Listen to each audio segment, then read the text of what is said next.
پیغمبر محمد صلی اللہ علیہ وآلہ وسلم کی پیدائش عرب کے مکہ میں 12 ربیع الاول میں ہوئی۔ ان کی والدہ آمنہ زہرا خاندان کے وہاب ابن عبد المنیف کی بیٹی تھی اور ان کے والد عبداللہ عبد المطلب کے بیٹے تھے۔ ان کے آباء و اجداد پیغمبر ابراہیم علیہ السلام کے بیٹے اسماعیل سے تھے، جس سے ان کے نیک گھرانے کا پتہ چلتا تھا۔ پیغمبر کے والد کا انتقال ان کی پیدائش سے پہلے ہی ہو گیا تھا اور ان کی والدہ نے 6 سال کی عمر تک ان کی پرورش کی۔ جب پیغمبر 6 سال کے ہوئے تو ان کی والدہ کا بھی انتقال ہو گیا، لہٰذا ان کے دادا عبد المطلب نے ان کی پرورش کی۔ اگلے 2 سال میں بوڑھے دادا کا بھی انتقال ہو گیا، لیکن اپنے انتقال سے پہلے انہوں نے پیغمبر کی پرورش کا ذمہ ان کے چچا ابو طالب کو دے دیا۔ پیغمبر محمد ایک فرمانبردار لڑکے کے طور پر بڑے ہوئے۔ جب وہ 12 سال کے تھے تو وہ اپنے چچا ابو طالب کے ساتھ بصرہ کے سفر پر نکلے۔ انہوں نے صحرا میں کئی مہینوں تک سفر کیا۔ بصرہ میں ابو طالب نے پیغمبر کو بحیرہ سے ملوایا، جو پیغمبر سے بہت متاثر ہوا اور اس نے کہا، اس لڑکے کو واپس لے جائیں اور یہودیوں سے اس کی حفاظت کریں، آپ کے بھتیجے کا مستقبل بہترین ہے۔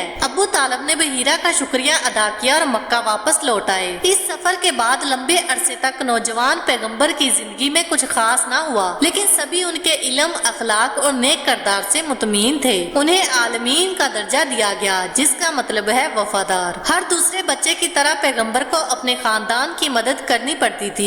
ان کے چچا نے اپنی زیادہ تر دولت کھو دی تھی اور پیغمبر نے ان کی بکریوں کے ریوڑ کی دیکھ بھال کر کے ان کی مدد کی۔ پیغمبر محمد صلی اللہ علیہ وآلہ وسلم زیادہ تر تنہا رہتے تھے۔ جب وہ مکہ کے لوگوں کے درمیان خون ریز جھگڑوں کو دیکھتے تھے تو وہ غمگین ہو جاتے تھے۔ لوگوں کو قانون کی پرواہ نہیں تھی اور ان کے غموں کو دیکھ کر پیغمبر کا دل غمزدہ ہو جاتا تھا۔ جب پیغمبر 25 سال کے ہوئے تو انہوں نے ایک بار پھر شام کا سفر کیا، جہاں وہ حضرت خدیجہ سے ملے۔ حضرت خدیجہ بہت ہی خوبصورت اور نیک عورت تھی اور ایک بہت امیر خاندان سے تعلق رکھتی تھی۔ باوجود بیوہ ہونے کے معاشرے کے کئی امیر اور بڑے آدمیوں نے ان سے نکاح کرنے کی خواہش ظاہر کی، لیکن انہوں نے سب کو منع کر دیا کیونکہ وہ دوبارہ نکاح کرنے کی خواہش مند نہیں تھی۔ تاہم جب پیغمبر محمد صلی اللہ علیہ وآلہ وسلم ان کی زندگی میں آئے تو حضرت خدیجہ کو ایک ایسے ایماندار شخص کی تلاش تھی جو ان کے لیے تجارت کر سکے۔ پیغمبر نے ان کے لیے کام کرنا شروع کیا اور اپنی پہلی تجارت کے سفر کے لیے نکل پڑے۔ سفر سے واپس آنے کے بعد حضرت خدیجہ نے اپنے خادم سے پیغمبر کے کردار کے بارے میں پوچھا۔ اس نے کہا، اب تک جتنے بھی لوگوں سے ملا ہوں ان میں یہ سب سے نیک ہیں۔ انہوں نے کبھی بھی میرے ساتھ سختی نہیں کی جیسے کہ دوسرے لوگ کرتے ہیں،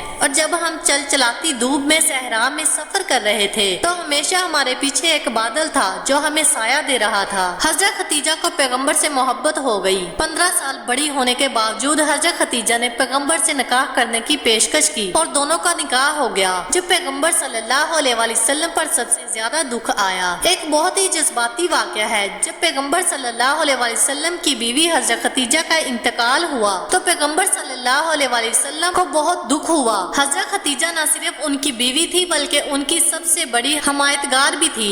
ان کی وفات کے بعد پیغمبر صلی اللہ علیہ وآلہ وسلم کا دل بہت افسردہ ہو گیا تھا۔ اس سال کو عام الحزن یعنی غم کا سال کہا جاتا ہے۔ اس دکھ کے وقت میں پیغمبر صلی اللہ علیہ وآلہ وسلم نے اپنی دعاؤں اور اللہ تعالیٰ پر بھروسے کے ذریعے اپنے دل کو سکون دیا۔ حضرت خدیجہ کا انتقال پیغمبر صلی اللہ علیہ وآلہ وسلم کے لیے ایک بہت بڑا صدمہ تھا، لیکن اللہ نے انہیں صبر اور حوصلہ عطا کیا۔ یہ ایک یاد دہانی ہے کہ ہمیں ہمیشہ اللہ پر بھروسہ رکھنا چاہیے، چاہے زندگی میں کتنے ہی مشکلات آئیں۔ امید کرتی ہوں کہ آپ کو آج کی ویڈیو اچھی لگی ہوگی۔ اگر آپ کو ہماری ویڈیو اچھی لگی ہے تو ویڈیو کو لائک کریں اور مزید اسی طرح کی ویڈیوز دیکھنے کے لیے ہمارے چینل کو سبسکرائب کر لیں۔ ملتے ہیں نیکسٹ ویڈیو میں، اجازت دیجیے، اللہ حافظ۔